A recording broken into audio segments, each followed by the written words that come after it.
Buenas tardes. En este video vamos a ver varias propiedades importantes de los números naturales encajados en los reales. Entre ellas, la más importante de todas, la que tienen que tener muy presente, es la propiedad arquimediana, porque la propiedad arquimediana de hecho a veces funciona a modo de axioma de los números reales, ¿no? Si supones lo del el axioma del supremo, pues tienes una propiedad más fuerte todavía, o sea, entonces de ahí se va a deducir esto. Pero si no, tienes que agregar propiedad arquimediana y otra cosilla para llegar también al axioma del supremo, ¿no?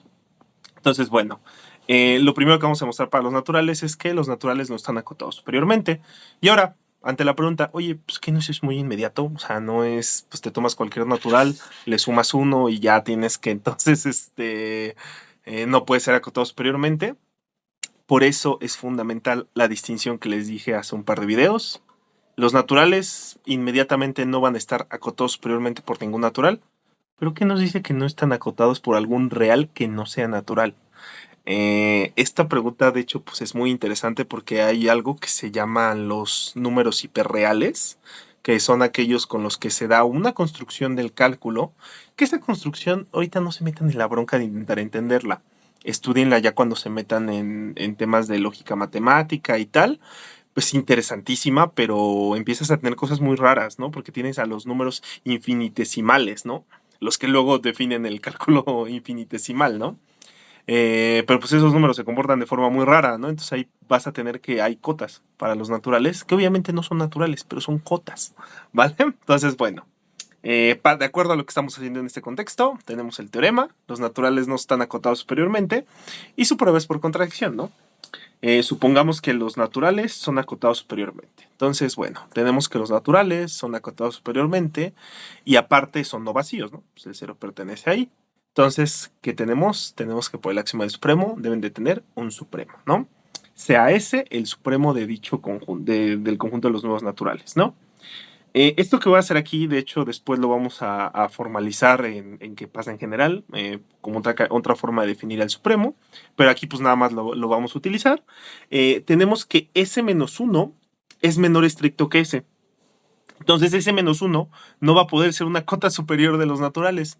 Pues si fuera una cota superior de los naturales, ya tendríamos que esa de S es más pequeño estrictamente que el supremo, pero el supremo es el mínimo de las cotas superiores, ¿no? Entonces ahí lo tenemos, S menos 1 no puede ser cota superior de los naturales. ¿Qué quiere decir que no puede ser cota superior de los naturales? Que no es cierto que va a ser mayor o igual que cualquier natural. ¿Eso qué quiere decir? Que va a existir algún natural que sea mayor que S menos 1, ¿no? Pero pues esto nos va a llevar a un problema, porque sumamos de ambos lados 1 y llegaríamos a la conclusión de que S sería menor que N más 1. Pero S era una cota superior de todo natural y N más 1 sería un natural, ¿no? Entonces tenemos una contradicción. De la contradicción, pues deducimos que en efecto los naturales no están acotados superiormente, ¿vale? Entonces, bueno. De hecho, hay textos donde esto que demostró ahorita se nombra como la propiedad arquimediana. No es la forma no común de mencionar a la propiedad arquimediana. La vamos a ver en la siguiente diapositiva. Pero a partir de aquí, pues tenemos una proposición muy interesante que dice que para toda x en los reales existirá una n natural, tal que la x es más pequeña que la n, ¿no? Y pues la demostración es muy sencilla. Si no fuera el caso, entonces tendremos que existe alguna X que sería cota superior de los naturales, ¿no? Pero pues ya teníamos que no pasaba esto, ¿no? Y pues bueno, a partir de aquí también me gustaría hacer una mención importante, sobre todo por lo que va a venir en la siguiente diapositiva, que es que en los racionales, pues no tenemos el axioma del supremo, entonces no podríamos demostrar con base en ello que que cualquier racional es acotado por algún natural. Sin embargo, pues podemos hacer la prueba muy directa si nada más estás trabajando en el contexto de los racionales. Si te tomas una X racional menor que 0, entonces pues la X va a ser menor que cualquier natural, ¿no? Que te tomes, ¿no? Entonces ahí queda, ¿no? De esta forma, si te tomas una P sobre Q perteneciente a los racionales positivos, con P perteneciente a los enteros positivos, y vamos a suponer que Q mayor que 1, debido a que si fuera menor que 1, pues ya tienes que si fuera igual a 1, perdón, ya tendrías desde el principio que pues tu P sobre Q era un natural, ¿no? Entonces, pues ahí queda. Entonces Entonces, bueno, con base en eso, lo que afirmamos es que P sobre Q es menor que Q por P sobre Q, ¿no? Eso pues, nos termina por dar como resultado a la P, ¿no? Y pues esto es cierto, porque si restamos estos, o sea, Q por P sobre Q menos P sobre Q, tendríamos, aplicamos transitividad y, distributividad, o sea, podemos agrupar con base en que en ambos tenemos P sobre Q y tendríamos P sobre Q por Q menos 1. Pero Q menos 1 es un número mayor que 0. Entonces tendríamos que, en efecto, este es mayor que 0. Es decir, en efecto, la P solita es un número más grande que nuestra P sobre Q. Es decir, sí podemos acotar a los racionales con los naturales únicamente utilizando cómo se ven los racionales, ¿vale?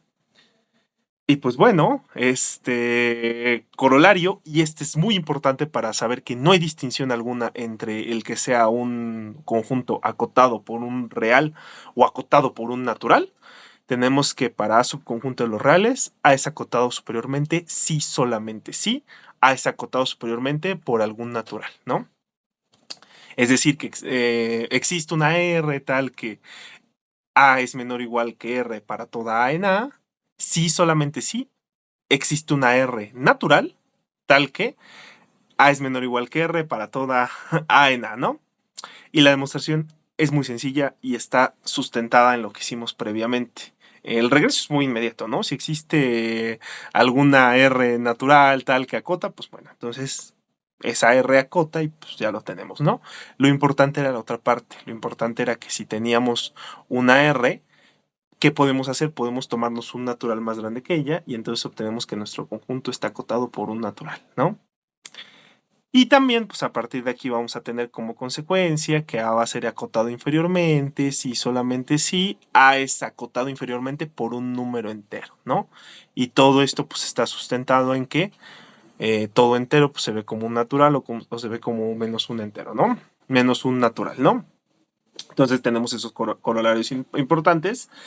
Y ahora sí, con base en ellos, ya podemos meter como consecuencias el buen orden en los naturales, que es que si A es un subconjunto de los naturales, distinto al vacío, entonces A va a tener un mínimo.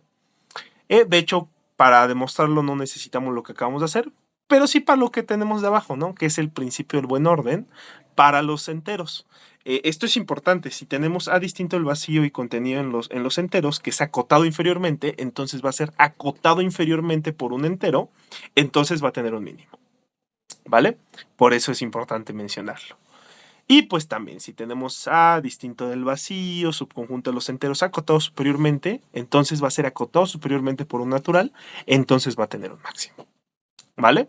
Y ya podemos entonces meter las cosas que hemos estado haciendo en los números naturales y en los números enteros a los números reales cuando hablamos de subconjuntos de enteros. ¿Vale? Entonces, bueno, tengan esto presente. Tengan esto presente y ahora sí, la forma en la que se suele mencionar la propiedad arquimediana, teorema, si una y pertenece a los reales positivos y tienes una x mayor que 0, entonces va a existir un natural tal que n por x va a ser más grande que la y, ¿no? Y justamente cómo se ha trabajado con esto es, recuerden, podemos identificar a los reales con puntos en la recta y entonces a los reales positivos los podemos identificar con segmentos de rectas, ¿no? Entonces, si nosotros tuviéramos un segmento de recta de longitud y, pongámoslo entre comillas, si nosotros nos tomamos un pedacito n de x, de poder replicar dicho pedacito, perdón, si nos tomamos un pedacito x, de poder replicar dicho pedacito para obtener x, para obtener nx, en algún momento debemos de superar a la y. Eso es lo que nos dice la propiedad arquimediana, ¿no?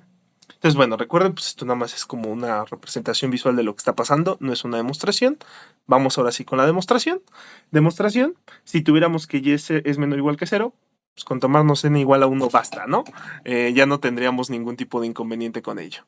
De esta forma, si la y fuera mayor que 0, noten que tendríamos y mayor que 0, x mayor que 0, entonces y sobre x sería mayor que 0, porque sabemos que los positivos son cerrados bajo la multiplicación.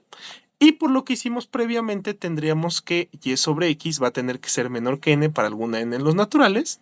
Pasamos del otro lado multiplicando la x y tendríamos y sobre x es menor que perdón, y es menor que n por x, ¿no? ¿Vale? Entonces, bueno, ya eso sería la propiedad arquimediana. Como ven, no es nada complicada de demostrar. Y pues tenemos el siguiente teorema.